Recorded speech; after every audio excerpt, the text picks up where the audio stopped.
Hi guys, welcome back to my channel. Those of you who have been with me a little bit probably know that I really enjoy literature. I really enjoy poetry, which is why I make some of the videos that I make for your enjoyment and for my own. If is my absolute favorite poem of all times. If by Rudyard Kipling is what I try to do in my daily life. So I've told my family, when I die, all you need to do is read the poem If, know that I did my best trying to live up to it. Probably didn't, because it is so hard to live up to it. I hope I can. I'm trying. I will continue to try to do that for the rest of my life. In the meantime, I would like to share the breakdown of this poem with you.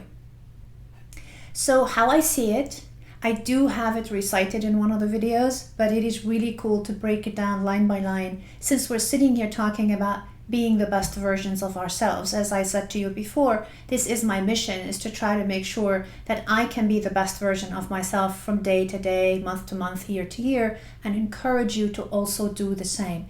And I am paying it forward because lots of people helped me along the way, and I would like to do my best to help you if you so choose to receive this help. So first verse, if you can keep your head when all about you are losing theirs and blaming it on you. Look at how it begins. It begins with you are being treated unfairly. And if you can be treated unfairly and blamed for what you don't deserve to be blamed for, but continue to judge with your head, not your heart, because your heart is angry. Your head, on the other hand, needs to be more measured and more centered, so it centers your spirit. That is one thing you have to do in life. Let's look at the second verse. If you can trust yourself when all men doubt you, but make allowance for their doubting too. If you know you're right, if you know you're doing the right thing in your heart, if you know that you are following your arrow, so to speak, in this life, then that is good enough, even if nobody else thinks this is the right thing to do. Because sometimes when people tell us we cannot do something, it's because they cannot do something. But the second verse, but make allowance for their doubting too. Stay grounded. Wonder, stop and pause and have a little bit doubt as to whether what you're thinking, what you're aiming, what you are devising is truly the best course. Is it possible that that doubt is a doubt that stems from a place of wisdom? Is it stemming from insight? So leave a little room for that, so you question yourself, because when you question yourself, you're not infallible. Therefore, you remain humble, and you cannot learn without humility. None of us can learn without humility. I often call somebody unteachable. When I call somebody unteachable, I'm actually saying they lack the humility. When somebody is teachable, what I'm saying is no matter how wise they are, how smart they are, how well traveled, how many degrees they have, they remain open to the possibility that maybe they don't know something. Maybe they could be a little bit wrong about it. So we all need to sometimes say, is there room for that? Third, if you can wait and not be tired by waiting or being lied about, don't deal in lies. This one is pretty obvious, isn't it? Sometimes things don't go your way. Sometimes you need to give it time, like our grandmothers, and hopefully yours said to you, all good things come to those who wait, right? Sometimes you just have to wait it out and understand that patience is the way to get there. 2, or being lied about, don't deal in lies. Just because somebody is saying something terrible about you, it does not mean that you should dish it back. Take the high road when it comes to something like that. Or being hated, don't give way to hating, and yet don't look too good, nor talk too wise. I don't know about they don't look too good. I think you should try your best. This is what I think. But I will tell you in what way I take it the right way. Let's just stick to or being hated, don't give away to hating. It's the same as the don't give away to lies. Just because you're being treated unjustly does not mean that you should return that injustice. 2 wrongs do not make a right. But as far as looking, don't look too good. I'll tell you this. This comes from my dad, this wisdom. My dad used to say, meet people at their style, where their style is. So if you're going to a farmer and the farmer is in overalls and in sneakers, don't go in your suit and your polished leather shoes. Go also in sneakers and a pair of jeans, because that makes them feel comfortable around you and they realize that you're there to really meet them where they are. And when you go and you're sticking out and you don't really fit into the environment, it may come across as you don't really understand that person or their needs or what their daily lives are like. So I do agree in that sense. And nor talk too wise. Look, we do our best. We say the best that we can, but we understand that leave room for the doubting, right? Leave room for saying, I'm changing my position. Leave room for saying, I'm rethinking this point. Leave room for saying, I'm not sure I was right about that. I was wrong about that. That's all part of the growth, and we are all sometimes wrong, and it's okay to eat some crow. I mean, it really is. It could be delicious, actually. If you can dream and not make dreams your master, this is really important for people who are not actionable. For people who have a lot of dreams and feel like they can, but they just don't try. They don't try to take the necessary leaps in their lives to get there. If you can think and not make thoughts your aim, it's the same concept. If you just dream and that's all you do, nothing will happen.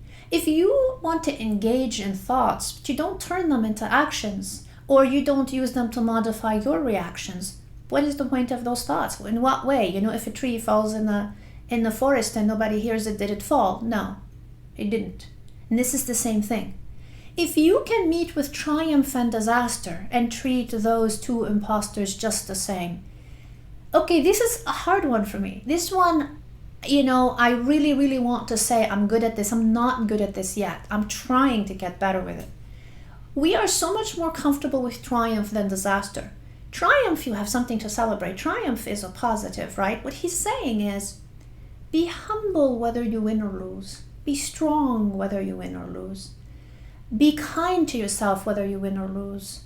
In whichever way, when you are triumphant, you're generous, then when things are falling apart, remain generous. Disaster, for me, feels like, the kind of thing where it feels draining. And when we are drained, we can't give as much and we can't be as present. When we are triumphant, we are invigorated. It's the opposite of being trained. We are fortified. So that when we are fortified, it's easier to give. But I have to remind myself sometimes that just because I'm not doing so well, it doesn't mean that I should deduct it from anybody else at all. And that reminds me of that absolutely, because what he's saying is they're both imposters. You're not really the best there ever was. You are not the worst either. You may have gotten top prize, but on another day you wouldn't have. And maybe today you were last, but on another day you wouldn't be. So he's saying be grounded and be humble. You see, this theme is very, very repetitive in actually this poem.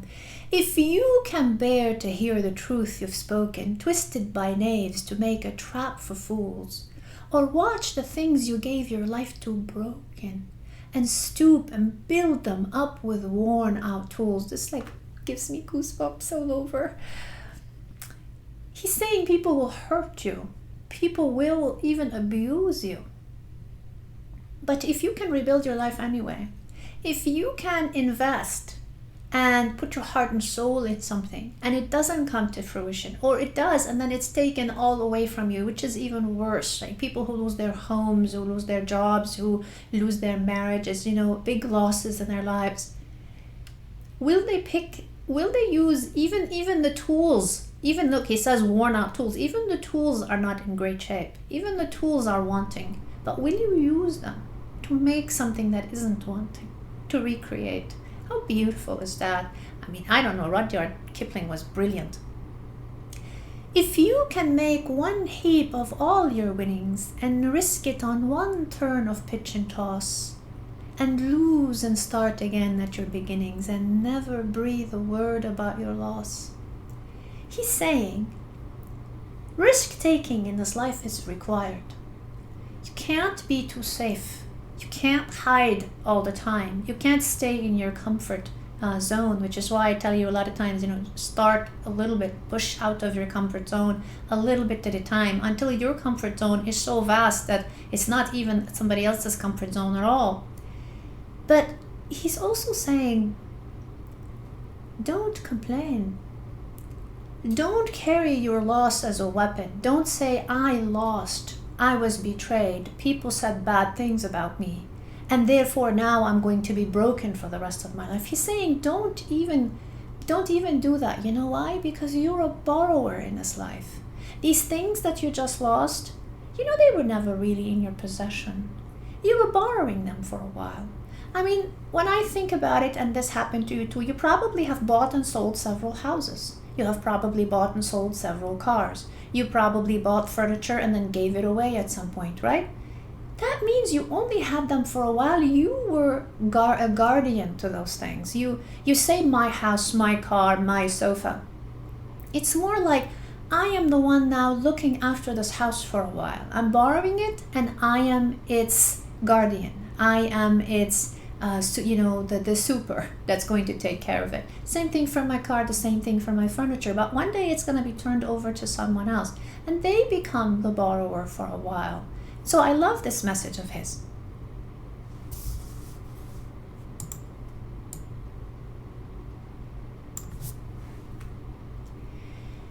If you can force your heart and nerve and sinew to serve your turn long after they are gone, and so hold on when there's nothing in you except the will which says to them, hold on. Sometimes in our lives, the only thing we have to go on is hope. I mean, what hope is, the reason people hold on to things, I may put it this way, the reason people hold on to things is often to hold on to their hopes. But you don't have to hold on to things. If hope comes from a simple, wise, optimistic view that tomorrow is another day. And so he's saying sometimes you just have to hold on because you won't have to hold on forever. It's as simple as that. So do what you must. Lose, but lose well. Stumble, but stumble forward. Pick yourself up because you deserve to. Hang on tightly, but let go lightly. If all men count with you, but none too much. This is about persuasion and about respect to all humankind. If you call your boss sir, call the homeless man on the corner sir too. Treat people as if you need them.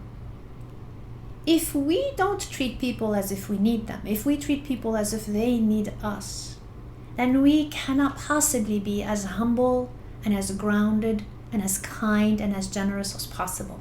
But if you treat people like it's possibly you need them, you will give them so much more from the same place as you want to be given. So this is a beautiful, beautiful way to put it. If you can fill the unforgiving minute with 60 seconds worth of distance run, if you can go through hell and dash before the devil finds out you're there kind of thing, if you can just tolerate the pain, if you can say, this, I am being punished, or at least I feel like I am being punished, but you know what? I'm just going to give it my all, and I am just going to dash and sprint out of this place. Yours is the earth and everything that's in it, and which is more, you'll be a man, my son. If you try to own nothing, if you just realize that what you are is a work in progress where you borrow only to give, you borrow only to return, because what you're keeping is yourself that's bigger and greater, stronger, with more understanding, with a better fit into this universe, then you have done everything that there is to do. Thank you for spending this time with me. I am Samar Reine. I completely appreciate you. And I thank you for giving me this avenue to explore such beautiful things with you. Have a great one. See you in more videos.